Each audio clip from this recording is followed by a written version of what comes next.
وفصالہ فی عامین، وفصالہ، فصال فصل عربی میں کہتے ہیں کسی چیز کو جدا کرنا، الگ کرنا. تو آپ نے دیکھا ہوگا کہ دو ابواب میں یا آپ کسی موضوع کو الگ کرتے ہیں تو کہتے ہیں فصل اول، جی، تو آپ موضوع کو ایک دوسرے سے جدا کر رہے ہوتے ہیں. تو فصالہ، فصالہ، فصالہ کہتے ہیں کسی کو جدا کرنا. تو یہاں مراد کیا ہے؟ ماں کا اپنے بچے کو دودھ چھڑا دینا. وفصالہ فی عامین، عامن عربی میں کہتے ہیں سنتن، سال. تو عامن ایک سال، عامینی تو دودھ پلانے کی مدت کتنی ہے؟ ہمارے ہاں عموماً ایک گمان یہ پایا جاتا ہے کہ شاید لڑکے کو 2.5 سال اور لڑکی کو، تو یہ غلط ہے. تو لڑکا اور لڑکی دونوں کو فصالہ، دودھ چھڑانے کی جو عمر ہے وہ کتنی ہے؟ تو وفصالہ فی عامین، اور اس کا دودھ چھوٹنے میں کتنے برس لگے؟ تو ایک تو ماں اپنے بچے کو کمزوری پر کمزوری برداشت کرتے ہوئے اٹھائے ہوئے ہے، اور پھر 2 سال تک اسے دودھ پلاتی رہی. والوالدات یرضعن اولادہن حولین کاملین. قرآن نے کہا کہ ماؤں کی ذمہ داری ہے کہ اپنی اولاد کو مکمل 2 سال دودھ پلائیں. لیکن اب تو سلسلہ یہ ہے کہ ماؤں کا بچوں کو دودھ پلانے کا رجحان بھی کم ہوتا جا رہا ہے، اور یہی وجہ ہے کہ اولاد کی وہ جو افیکشن، لو اور محبت کا تعلق ماں کے ساتھ ہوتا ہے وہ بھی آپ دیکھ رہے ہیں کہ بتدریج کمزور پڑتا جا رہا ہے. اب بڑی اہم بات آ رہی ہے. تو فرمایا انشکر لی ولوالدیک. اللہ فرماتا ہے ہم نے انسان کو حکم دیا، پہلا حکم کیا ہے؟ والدین کے ساتھ احسان کرو، اور غور کرو کہ تمہاری ماں نے تمہیں پیٹ میں اٹھائے رکھا، کمزوری پر کمزوری کو برداشت کیا، 2 سال تک تمہیں دودھ پلاتی رہی. تو اللہ کیا فرماتا ہے؟ انشکر لی، میرا شکر ادا کرو کہ تمہاری ماں کے شکم میں جب تم موجود تھے تو دنیا میں آنے سے پہلے بھی تمہاری غذا کا اہتمام کیا، دنیا میں آنے کے بعد بھی تمہاری غذا کا اہتمام کیا، اور جب تم کمزوری کی حالت میں تھے تو والدین کے دل میں محبت ڈال دی کہ وہ تمہارا احترام کریں، تمہاری ضروریات کو پورا کریں. تو اس لیے کیا کرو؟ اللہ کا. آپ یقین جانیں کہ 2 ماں باپ مل کر کئی بچوں کو پال لیتے ہیں، ایسے ہی ہوتا ہے. اور چھوٹا بچہ جو ہے ماں رات دن اس کے پیمپرز چینج کر رہی ہے، اسے غسل دلا رہی ہے، کپڑے بدل رہی ہے. لیکن اگر اس کیفیت میں ماں باپ یا اللہ نہ کرے ان میں سے کوئی ایک آ جائے تو اولاد کے لیے، چاہے وہ بہت سارے ہی کیوں نہ ہوں، ماں باپ کے لیے یہ خدمت سر انجام دینا. تو فرمایا کہ اگر تمہارے ماں باپ کے دل میں یہ محبت میں نے ڈالی ہے تو انشکر لی، میرا شکر ادا کرو، ولی والدیک، اور اگر میرے شکر کے بعد تمہارے شکر کے سب سے زیادہ کوئی حقدار ہے تو تمہارے والدین. تو فرمایا کہ میرا شکر ادا کرو اور اپنے ماں باپ کا شکر ادا کرو. حضرت امام سفیان بن عیینہ فرماتے ہیں کہ جس شخص نے 5 وقت کی نمازوں کو ادا کیا فقد شکر اللہ تعالی، اس نے گویا کہ اللہ کا شکر ادا کر لیا. ومن دعا لوالدیہ فی ادبار الصلوات، اور جو اپنے والدین کے لیے ہر نماز کے بعد دعا کرے. کیا دعا؟ رب ارحمہما کما ربیانی، اے اللہ میرے دونوں والدین پر رحم فرما جیسے انہوں نے میری تربیت کی جب میں بہت چھوٹا تھا. تو کہتے ہیں کہ فقد شکرہما، تو جو والدین کے لیے ہر نماز کے بعد دعا کرے گا گویا کہ اس نے والدین کا شکریہ ادا کر لیا. اب یہاں پر ضمناً ایک بات ہے کہ حضرت بایزید بستامی رحمۃ اللہ علیہ اپنی والدہ کے پاس گئے اور کہا کہ آپ نے مجھے استاذ کے پاس قرآن پڑھنے کے لیے بٹھایا تھا، تو آج یہ آیت پڑھ لی ہے کہ اللہ نے فرمایا کہ میرا شکر ادا کرو اور اپنے والدین کا۔ اب میں اللہ تعالیٰ کی عبادت میں اس کا شکر ادا کرنے میں مصروف ہو جاؤں تو کیا آپ مجھے حصول علم کے لیے روانہ کرنے کے لیے تیار ہیں؟ اپنا حق معاف کرتی ہیں؟ تو والدہ نے آپ کو اس بات کی اجازت دی کہ آپ سفر کریں، اور پھر آپ نے کئی برس تک علم حاصل کیا، اور جب آپ سے پوچھا گیا کہ آپ کو یہ بلند ترین مقام و مرتبہ کس باعث عطا ہوا، تو فرمایا اپنی والدہ کی خدمت کی وجہ سے۔ اور پوچھا سب سے زیادہ مشکل ترین عمل اور ریاضت اور مجاہدہ کس کو پایا، تو فرمایا اپنے علم پر عمل کرنے کو، سب سے مشکل کام۔ اور جو بھی مقام و مرتبہ ملا وہ کس کی وجہ سے؟ والدہ کی خدمت کی وجہ سے۔ تو انشکر لی ولی والدیک، تو میرا شکر ادا کرو اور اپنے الی المصیر، میری ہی طرف بالآخر تمہیں لوٹ کر آنا ہے۔ وَإِنْ، اور اگر جاہداکا، اگر وہ دونوں کوشش کریں، جاہدہ یجاہدو، دیکھیں ایک ہے جہد محض کوشش کرنا، اور ایک ہے جاہدہ۔ تو جب یہ عربی گرامر کے حساب سے بھی آپ آگے پڑھیں گے کہ جب یہ مفعلہ ہوتا ہے تو اس میں فعل کا صدور دونوں جانب سے ہو رہا ہے۔ دیکھیں ایک ہے قتلہ، کسی نے کسی کو قتل کر دیا، لیکن آپ کہیں گے قاتلہ، تو اس کا مطلب ہے یہ بھی لڑ رہا تھا اور دونوں کا آپس میں ٹکراؤ ہو رہا تھا۔ تو وَإِن جَاهَدَاكَ، اگر وہ دونوں کوشش کریں، دباؤ ڈالیں، کیا کوشش کریں؟ عَلَىٰ أَن تُشْرِكَ بِي، کہ تو میرے ساتھ کسی کو شریک ٹھہرائے، نعوذ باللہ۔ والدین غیر مسلم ہیں اور اولاد، یہ ہو سکتا ہے ویسے کہ ایک غیر مسلم، کوئی ہندو مسلمان ہو جائے، کوئی کرسچن، کوئی جو مسلمان ہو جائے، اور والدین کیا ہوں؟ غیر مسلم۔ ما لیس لک بہ علم، ما لیس لک، جس کا تمہارے پاس بہ علم، ما لیس لک بہ علم، اور تمہارے پاس اس کے بارے میں کوئی علم نہیں ہے۔ ما لیس لک، تمہارے پاس نہیں ہے، بہ اس کے بارے میں علم، کوئی علم، تو کیا کرو؟ والدین کی بات مان لو۔ والدین شرک پر مجبور کر رہے ہیں، کیا والدین کی بات مان لینی چاہیے؟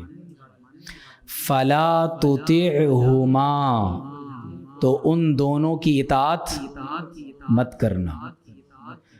والدین مشرک ہیں، شرک کرنے پر نعوذ باللہ مجبور کر رہے ہیں، تو اللہ فرماتا ہے فلا تطعہما، ان دونوں کی اطاعت۔ یہاں ضمناً ایک مسئلہ سمجھ لیں، لوگ کہتے ہیں پہلے انسانیت یا پہلے مذہب؟ سوال سنا ہے آپ نے؟ پہلے انسانیت یا پہلے؟ تو کیا ہے پہلے؟ دیکھیں اسلام میں جو تصور انسانیت ہے وہ تصور توحید کے ساتھ جڑا ہوا ہے۔ یہ تمام تر مخلوقات، میں ان کی تعظیم، ان کا ادب کیوں کرتا ہوں؟ کیونکہ یہ اللہ کی مخلوق ہیں۔ میں والدین کا ادب اور احترام کیوں کرتا ہوں؟ کیونکہ قرآن میں اللہ تعالیٰ نے مجھے اس کا حکم دیا ہے۔ جی، فلا تقل لہما اف، ایک جگہ فرمایا اپنے والدین کو اف بھی مت کہنا، انہیں مت جھڑکنا، ان کے ساتھ بہت نرمی کے ساتھ گفتگو کرنا۔ تو آپ غور کیجئے کہ وہ رب جس نے اتنے سخت احکامات والدین کے ساتھ ہمیں دیے ہیں، تو قرآن کہہ رہا ہے کہ اگر تمہارے والدین تمہیں شرک پر مجبور کریں تو فلا تطیعہما، تو ان دونوں کی اطاعت مت کرنا۔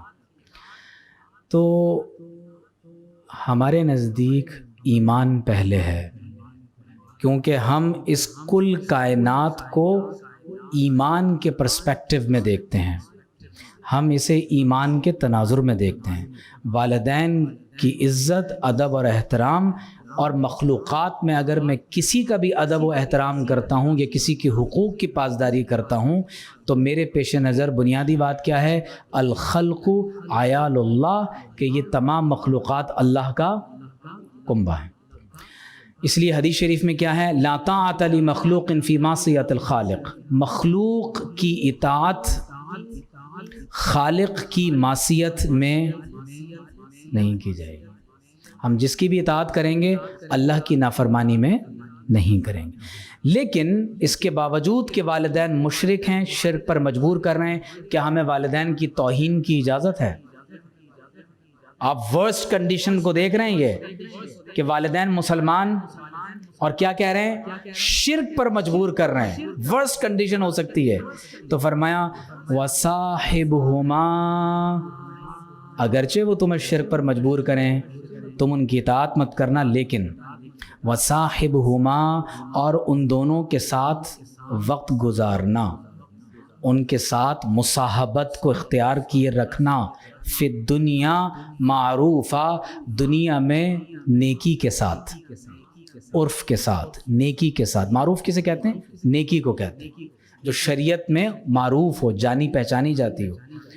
اور اپنے والدین کے ساتھ وقت گزارنا دنیا میں نیکی کے ساتھ۔ وَاتَّبِعْ، اور اتباع کرنا کس کی؟ سبیل من اناب الیہ، اس کے راستے کی جو میری طرف رجوع کر چکا ہے۔ قرآن میں کس کی اتباع کا حکم ہے؟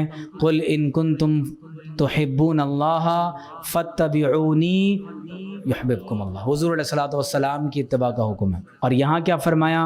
واتبع سبیل من اناب الیہ، جو میری طرف رجوع کر چکا ہے اس کے راستے کی اتباع کرو۔